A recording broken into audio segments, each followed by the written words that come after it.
I'm gonna be honest, I don't hate Amber Bennett. I don't love her and I'm not crazy about her, but I don't hate her. I'm pretty much indifferent to her.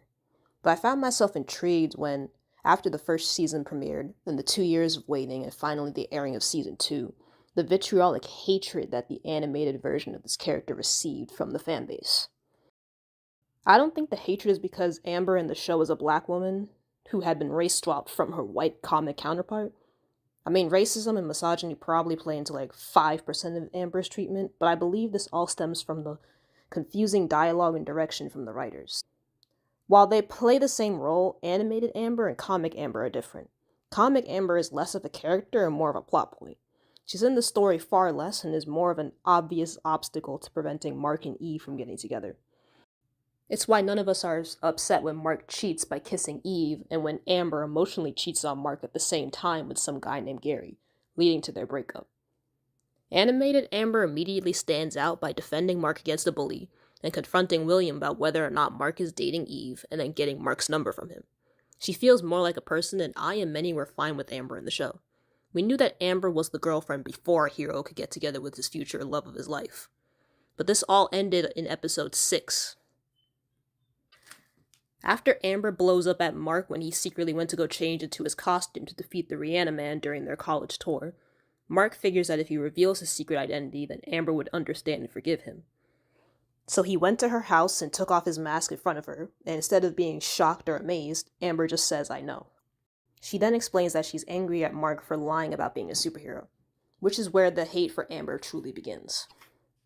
As the audience watching the show, we have an understanding of superhero media. Because of that, we're already primed to side with Mark over this issue. Because one of the important rules of being a superhero is to protect your secret identity, because it protects not only yourself, but the people you love. It's not a trust issue, but a safety issue. You can't just expect Mark to tell someone he just met and started dating his secret identity.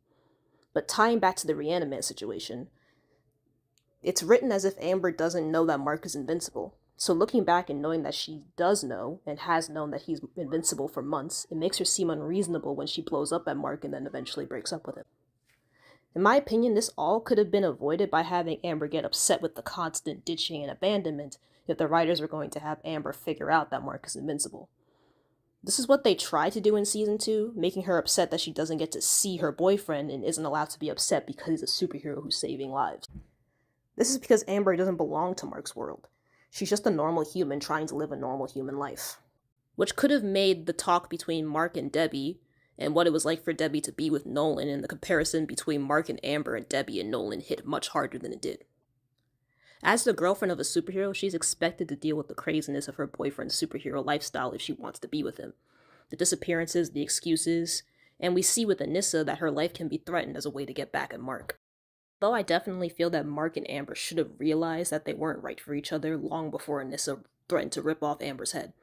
Like, even though I liked the season 2 breakup, I still think that they should have stayed broken up after season 1. Because a superhero's partner not knowing their secret identity is a massive cliche at this point, the scene just comes across as the writers trying to subvert expectations and create drama, but failing massively. Amber should have a partner that is there for her when she needs them, who she doesn't have to constantly worry about their safety and whose lifestyle won't put her in danger.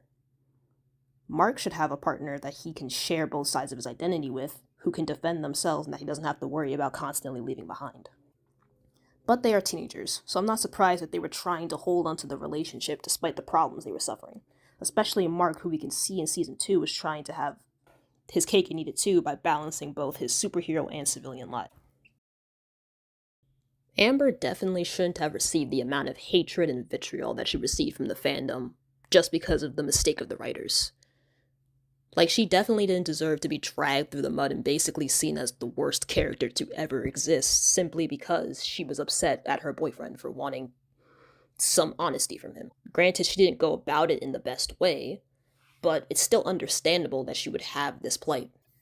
So Amber definitely shouldn't be viewed as some evil, selfish bitch just because she wants to have a normal boyfriend, or to have a boyfriend that's completely honest with her.